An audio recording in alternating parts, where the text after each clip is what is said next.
우리에게 사랑하는 사람과 가정을 주신 하나님, 추석 명절의 막바지를 지나며 우리에게 베푸신 하나님의 은혜를 기억합니다. 명절의 북적거림이 설렘과 감사가 되었고, 반가운 가족들과의 만남이 기쁨이 되었습니다.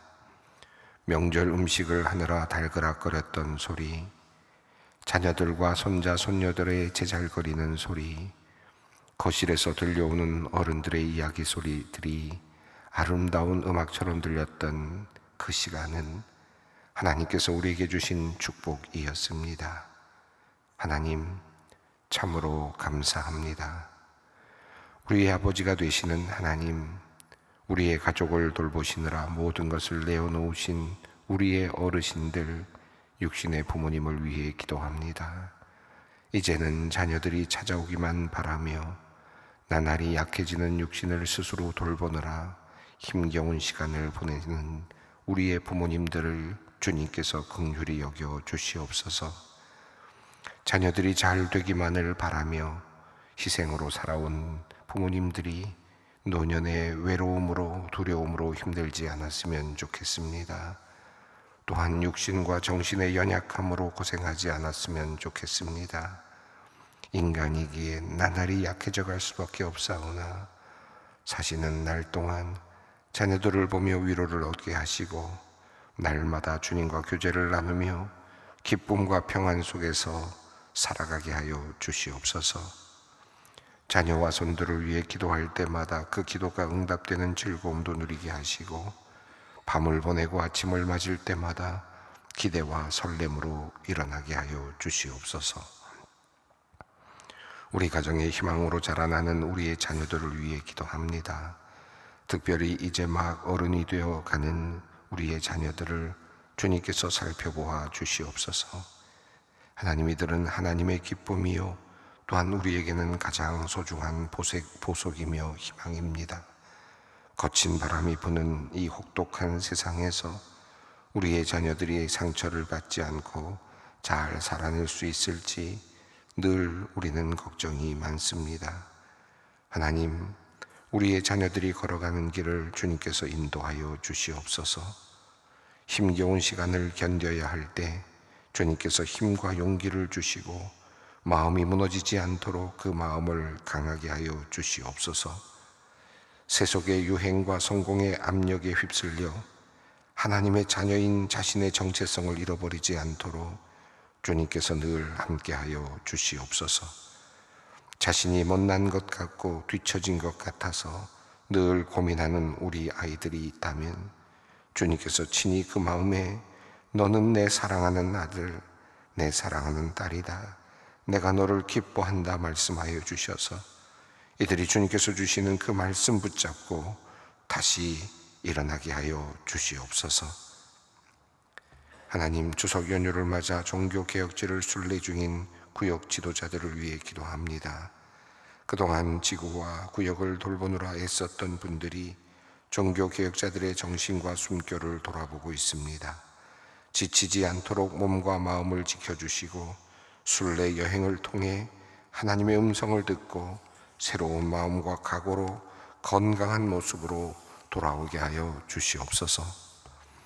하나님, 또한 이 추석 명절 기간에 의료 선교부가 캄보디아에서, 청년부가 파라과이와 캄보디아에서, 그리고 청년 플러스가 튀르키예에서 주의 복음을 전하며 그 땅을 섬기고 있습니다. 주님, 이들의 충성과 헌신을 기억하시옵소서. 주님의 복음을 전하고자, 주님의 빛을 비추는 등불이 되고자 산을 넘고 바다를 건너간 분들입니다. 이들의 모든 발걸음에 주님께서 늘 함께 하시고 하는 일마다 복되게 하시고 하는 사역마다 열매가 있게 하여 주시옵소서. 선교지에서 고군분투하는 선교사님들과 그 가족들에게 큰 위로가 되게 하시고 하나님께는 큰 기쁨이 되게 하여 주시옵소서. 하나님, 생과 사의 갈림길에 있는 이들을 위해 기도합니다. 이제 오늘로 만 5살이 되는 어린아이가 큰 수술을 받고 힘겨운 사투를 벌이고 있습니다. 어려운 수술을 마쳤으나 아직 일어나지 못하여 부모와 가족들이 애타게 기도합니다. 하나님, 어린아이를 향하여 달리다움 일어나라 명하여 주시옵소서. 깨끗하고 온전한 모습으로 다시 일어나 부모의 품에 안기도록 하나님께서 능력을 베풀어 주시옵소서. 하나님, 이 아이의 5번째 오늘 이 생일날이 다시 일어나는 새로운 생일날이 되게 하여 주시옵소서. 주님께서 기적을 베풀어 주시옵소서. 아버지 하나님, 또한 병상에서 숨을 힘겹게 이어가며 주님을 붙잡고 은혜를 구하는 원로 장로님을 위해 기도합니다. 하나님께서 주신 생명을 참 알차게 살아오신 분입니다. 주님께서 그의 마음에 평안 주시고 가족들의 마음에도 하늘의 소망과 믿음을 더하여 주시옵소서. 조금 더 시간을 주셔서 가족들과 더 사랑을 나눌 수 있었으면 좋겠습니다. 주님의 은혜를 구합니다. 하나님, 이 어렵고 힘든 시간에 우리 주님께서 원로 장로님과 꼭 함께 하시는 줄 믿습니다. 주님의 착한 종이오니 주님께서 끝까지 붙잡아 주시옵소서. 하나님, 어렵게 아기를 갖게 되어 한편으로는 두려운 마음으로 한편으로는 감사하는 마음으로 기도하는 가정이 있습니다. 건강하게 대아가 잘 자라나기를 기도하며 주님께 간구합니다. 먼저 임산부에게 마음의 평안을 주시고 새 생명을 주신 주님께 감사하는 마음을 갖게 하여 주시옵소서. 조금 나이 들어 갖게 된 아기라 걱정도 많이 됩니다. 하나님께서 이 생명 잘 지켜주시고 건강한 아기로 태어나도록 잘 돌보아 주시옵소서. 예비 아빠와 엄마에게 기대감과 감사하는 마음이 가득하게 하시고 힘든 과정을 잘 견디며 생명을 잉태하고 낳는 큰 기쁨을 누리게 하여 주시옵소서. 하나님, 이제 주님께서 주시는 말씀을 읽고 듣는 시간입니다. 은혜의 말씀, 진리의 말씀이 우리 안에 새겨지게 하시옵소서.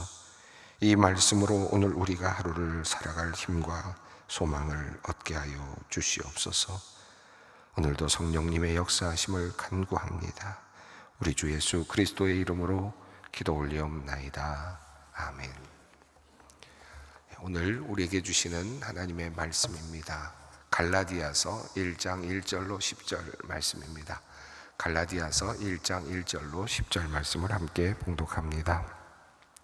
사람들에게서 난 것도 아니요 사람으로 말미암은 것도 아니요 오직 예수 그리스도와 그를 죽은 자 가운데서 살리신 하나님 아버지로 말미암아 사도된 바울은 함께 있는 모든 형제와 더불어 갈라디아 여러 교회들에게 우리 하나님 아버지와 주 예수 그리스도로부터 은혜와 평강이 있기를 원하노라.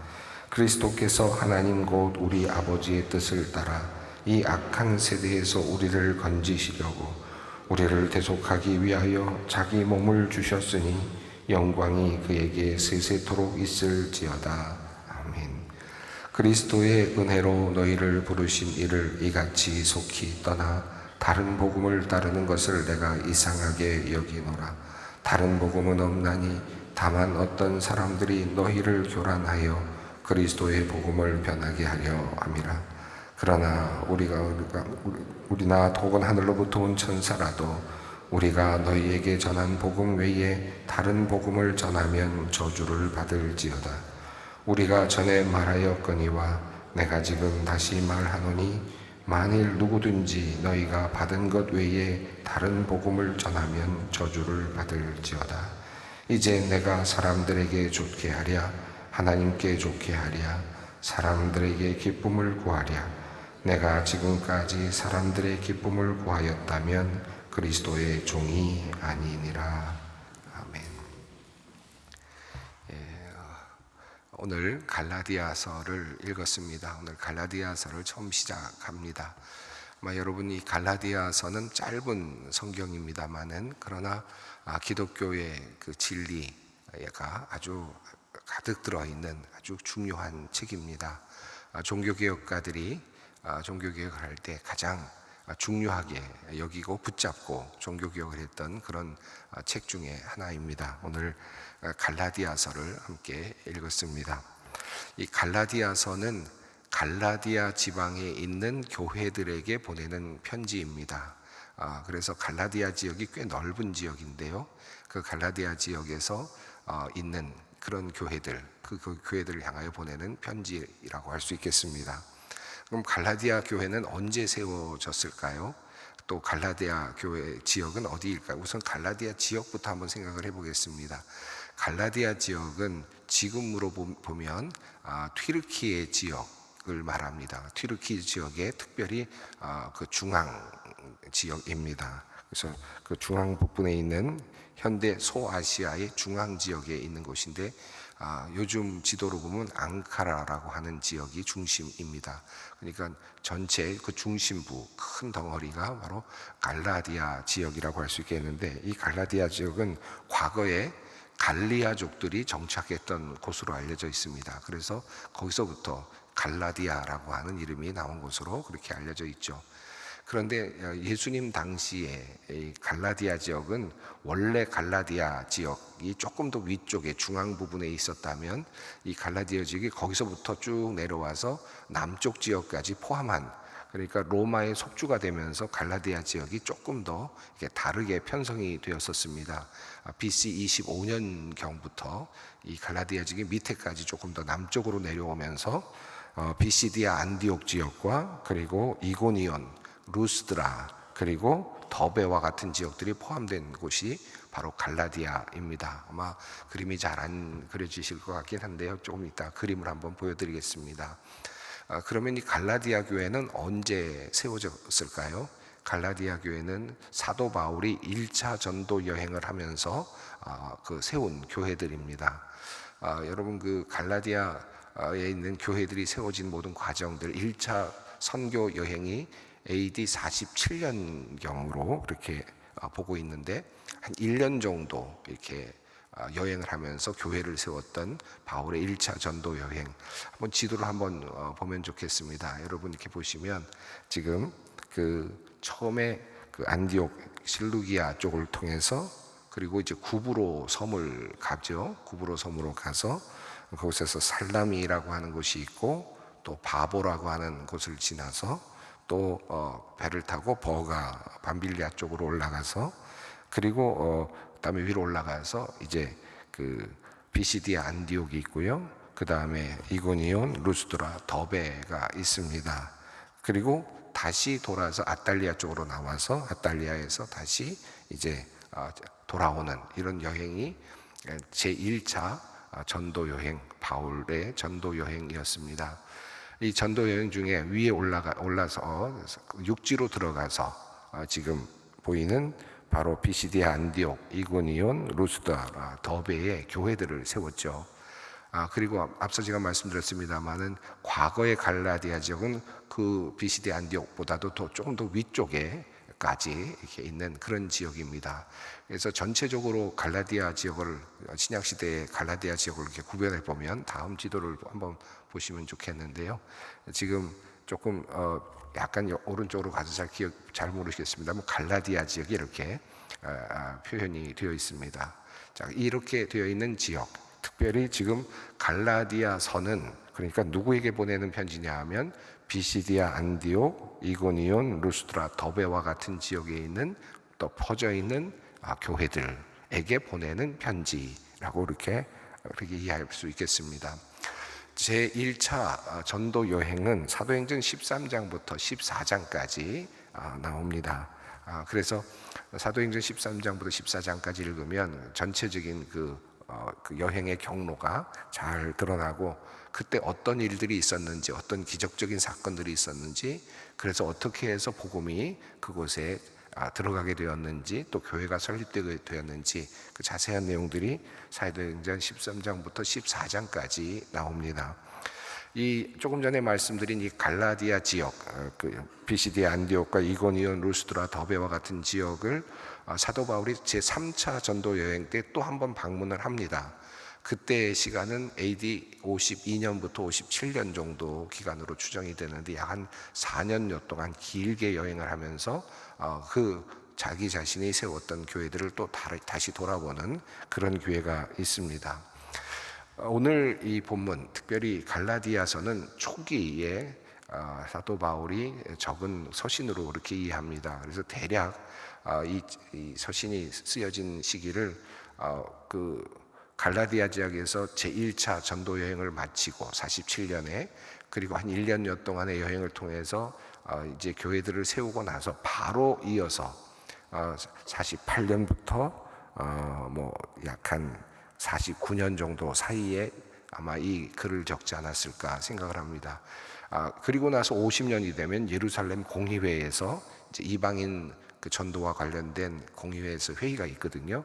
그래서 그 전에 아마 이루어지지 않았을까라고 그렇게 추정을 합니다.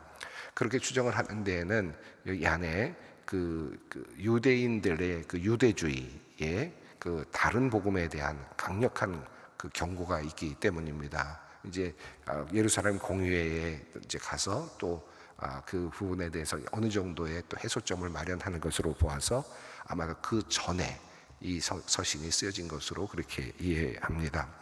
자, 그렇다면 이 갈라디아서는 왜 쓰게 되었을까? 갈라디아서는 갈라디아 지역에 있는 많은 교회들을 사도 바울이 세우고, 그리고 이제 교회가 왕성하게 성장해 가는 것을 보면서 이제 떠나게 되는데요. 떠나고 나서 바로 들려온 소식이 있었습니다. 그 갈라디아 교회에 여러 다른 사람들이 들어왔는데 그 다른 사람들이 다른 복음을 전하고 있다라고 하는 소식을 듣게 되었습니다. 이 다른 복음이라는 것은 뭐냐 하면, 제가 지난주에도 빌립보 교회와 관련해서도 같은 말씀을 드렸는데 제일 어려웠던 문제는 유대주의였습니다. 다시 말하면 대부분의 기독교인들이, 초기 기독교인들이 유대인들이었죠. 예루살렘에서 성령의 역사를 경험하고 그리고 나서 이제 새롭게 그 그리스도인들이 됐던 사람들이죠. 또 모든 제자들도 많은 제자들이 다 유대인으로부터 출발했죠. 그래서 예수 그리스도의 복음은 유대인으로부터 출발을 했습니다. 그러나 사도 바울 이후에 이제 이 복음이 이방인에게로 전파되었습니다. 그리고 나서 이제 이방인들에게도 그리스도교가 전파가 되었는데, 유대교로부터 출발이 되고 유대교에서부터 이제 그리스도교로 바뀌어가는 과정 속에서 사도 바울은 예수 그리스도의 복음을 전했는데, 그리고 나서 다른 복음은 어떤 것입니까? 유대교가 지켜왔던 율법, 유대교가 지켜왔던 할례, 이런 것들도 함께 지켜야 된다.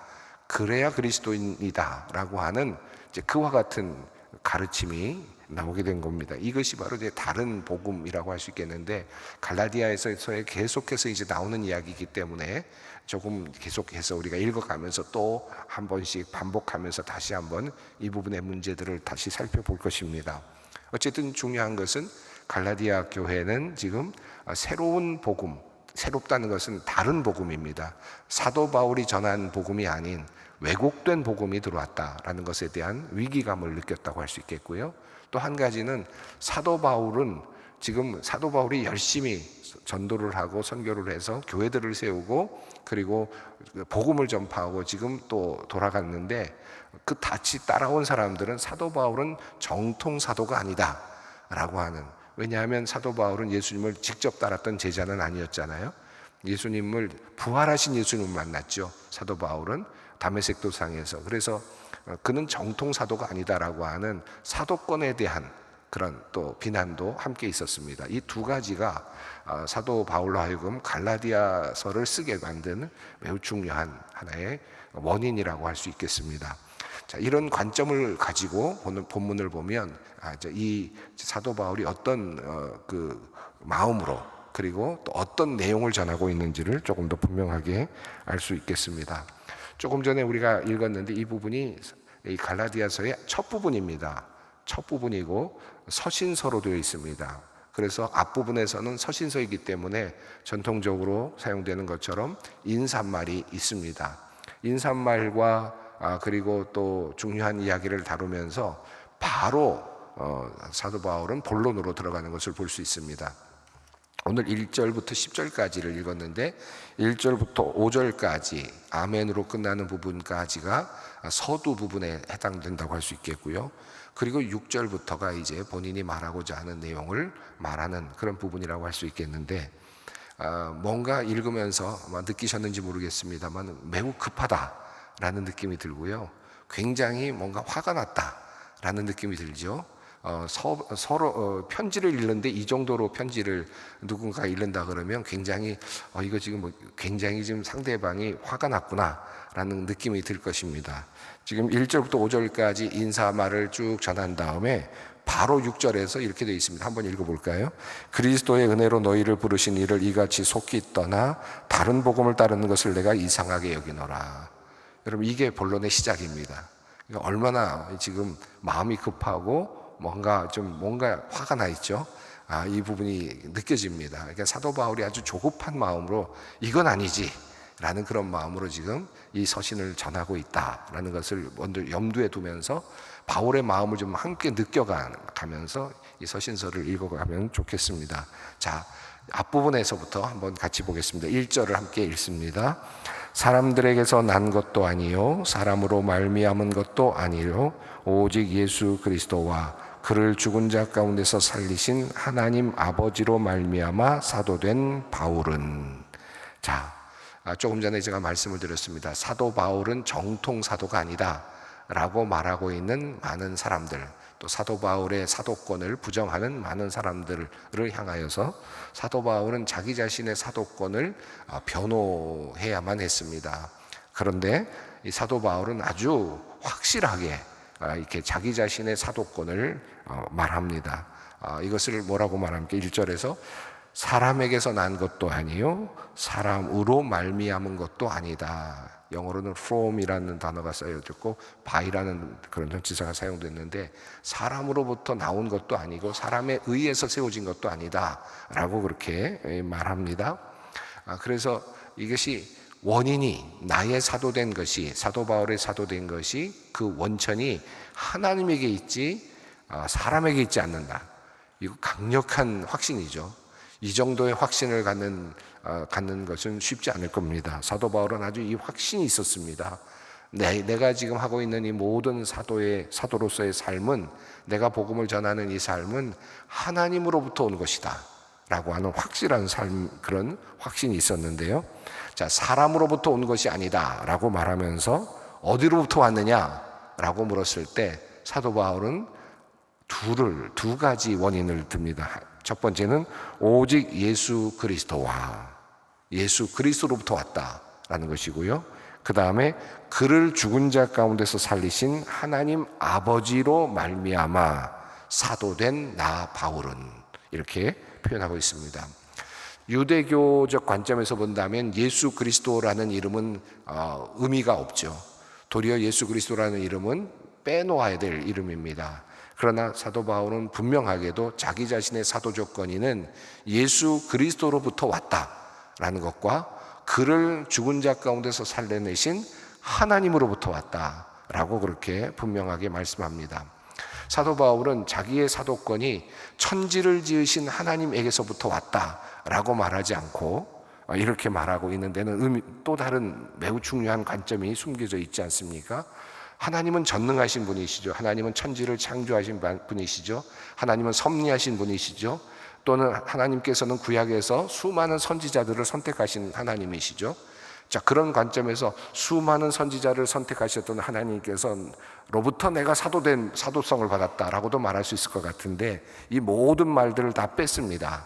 그리고 유대인들에게는 매우 이상한 이름이죠. 유대인들에게는, 유대교만을 믿고 있는 사람들에게는 받아들일 수 없는 이름입니다. 예수 그리스도. 지금 사도 바울은 예수 그리스도에게만 집중하고 있습니다. 예수 그리스도가 그의 사도권에 있어서 매우 중요하고 그의 복음 전파에 있어서도 가장 중요한 것은 예수 그리스도이십니다. 물론 천지를 창조하신 하나님도 중요하지만 지금 그에게 가장 중요한 것은 예수 그리스도이시다. 그리고 예수 그리스도의 사역 중에서도 예수 그리스도께서 죽었다라는 사실, 우리를 위해서 죽었다는 사실, 그리고 하나님께서 그를 죽은 자 가운데서 다시 살려내셨다는 사실이야말로 사도 바울에게 있어서는 가장 중요한 핵심적인 사건입니다. 자, 이것 때문에 사도 바울은 말하기를 나는 그리스도와 예수 그리스도와 그리고 그를 죽은 자 가운데서 다시 살려내신 하나님으로부터 말미암아 내가 사도가 되었다. 그에 의해서 그 그리스도 그리고 그 하나님에 의해서 내가 사도로 불림을 받았다, 부르심을 받았다라고 자기 자신의 정체성을 분명하게 드러내고 있습니다. 자, 이 복음의 열정을 가진 이 사도 바울이 먼저 2절과 3절에서 인사를 하죠. 함께 읽습니다. 함께 있는 모든 형제와 더불어 갈라디아 여러 교회들에게 우리 하나님 아버지와 주 예수 그리스도로부터 은혜와 평강이 있기를 원하노라. 여기 갈라디아 여러 교회들이라고 되어 있죠. 조금 전에 말씀드렸죠. 갈라디아 교회는 한 교회가 아니라 여러 지역에 흩어져 있는 많은 교회들을 포함하는 그런 표현입니다. 자, 첫 번째 이렇게 인사를 한 후에 4절을 읽습니다. 그리스도께서 하나님 곧 우리 아버지의 뜻을 따라 이 악한 세대에서 우리를 건지시려고 우리 죄를 대속하기 위하여 자기 몸을 주셨으니. 자, 이것이 복음의 아주 중요한 내용입니다. 사도 바울이 붙잡고 가려고 하는 가장 중요한 이야기는 그리스도입니다. 지금 조금 전에 말씀드린 것처럼 지금 바울은 그리스도에게 잡혀 있습니다. 그리스도에게 매료되어 있습니다. 그리스도에게 지금 완전히 붙잡혀 있습니다. 자, 그리스도께서 어떻게 하셨습니까? 악한 세상에서 우리를 건지시려고 우리 죄를 대속하기 위하여 자기 몸을 주셨다. 이것이 지금 바울 사도가 붙잡고 있는 복음의 핵심입니다. 그리스도께서 우리를 구하시려고 우리 죄를 사하시려고 자기 자신의 몸을 주셨다. 이것이 지금 사도 바울에 갖고 있는 복음의 핵심. 그러면 이 일은 어떻게 해서 이루어졌느냐? 하나님의 뜻이었다는 겁니다. 하나님의 뜻에 따라 이것이 이루어졌다. 예수 그리스도의 개인적인 생각에 의해서 이루어진 것이 아니라 어떤 특별한 순간적인 어떤 하나의 파격적인 행동으로 이루어진 것이 아니라 오랫동안 축적되어 오고 이어져 왔던 그 하나님의 뜻이 이루어지는 사건이었다라고 하는 것이죠. 이게 복음의 핵심입니다. 복음의 내용입니다. 사도 바울이 지금 붙잡고 있는 복음입니다. 예수 그리스도가 우리를 구하시려고 우리의 죄를 사하시려고 자기의 몸을 주셨고 이것은 하나님의 뜻에 따르는 것이었다. 그러므로 영광이 그에게 세세토록 있을지어다 라고 이렇게 말합니다. 자, 그런데 이렇게 인사를 마치고 자 6절이 시작되는데요. 6절 조금 전에 읽었지만 한번 다시 읽습니다. 그리스도의 은혜로 너희를 부르신 이를 이같이 속히 떠나 다른 복음을 따르는 것을 내가 이상하게 여기노라. AD 47년경에 1년 동안 돌아다니면서 열심히 복음을 전했습니다. 그런데 그들이 지금 바로 얼마 지나지 않아서 다른 복음을 믿고 있다는 겁니다. 다른 복음을 따르고 있다라고 이렇게 하는 사실을 들었습니다. 아직 다른 복음이 어떤 복음인지 정확하게 드러나진 않지만 그러나 사도 바울은 분명하게 말합니다. 다른 복음이다. 다시 말하면 너희가 지금 알고 있는 것은 잘못 알고 있는 것이다. 틀렸다는 겁니다. 너희들이 지금 알고 있는 지금 복음이라고 듣고 붙잡고 있는 그것은 지금 왜곡된 복음이다 라는 겁니다. 그래서 7절 말씀 읽습니다. 다른 복음은 없나니 다만 어떤 사람들이 너희를 교란하여 그리스도의 복음을 변하게 하려 함이라. 자, 지금 갈라디아 지역에 있는 교회에 다른 복음이 들어왔다. 자, 그 다른 복음이 너희를 교란시키고 있고 너희를 지금 변질시키고 있다. 복음이 변질되고 있다. 자, 이 위기감 때문에 사도 바울은 지금 급하게 갈라디아 교회에게 편지를 쓰고 있습니다. 바로 본론으로 들어갔죠. 바로 본론으로 들어가서 다른 복음에 대한 아주 다급한 그런 메시지가 전달이 되고 있습니다. 8절 이후에 있는 내용은 우리 내일 함께 살펴보면서 그 내용을 보겠는데 같은 내용입니다. 다른 복음은 없고 또 그리고 그 다른 복음을 전하는 사람들은 저주를 받을 것이다 와 같은 내용들이 이어지고 있는 내용입니다. 우선 다른 복음을 붙잡고 있는 갈라디아 교회들을 향한 안타까운 마음으로 지금 서신을 보내고 있는 바울의 마음을 함께 볼 수 있었으면 좋겠습니다. 오늘 읽은 말씀 속에서 복음이 뭘까 한번 오늘 갈라디아를 읽어가면서 계속해서 우리가 늘 계속해서 묵상해야 될 부분인데 예수 그리스도께서 나를 위해서 나를 구원하시기 위해서 우리의 죄를 속하기 위해서 자기 몸을 주셨다. 그것은 하나님께서 이루신 놀라운 사건이다. 이것이 복음의 내용입니다. 이 복음의 내용을 다시 한번 붙잡고 기도의 자리를 함께 나갈 수 있기를 바랍니다. 하늘에 계신 우리 아버지, 아버지의 이름을 거룩하게 하시며 아버지의 나라가 오게 하시며 아버지의 뜻이 하늘에서와 같이 땅에서도 이루어지게 하소서. 오늘 우리에게 일용할 양식을 주시고 우리가 우리에게 잘못한 사람을 용서하여 준 것 같이 우리 죄를 용서하여 주시고 우리를 시험에 빠지지 않게 하시고 악에서 구하소서. 나라와 권능과 영광이 영원히 아버지의 것입니다. 아멘.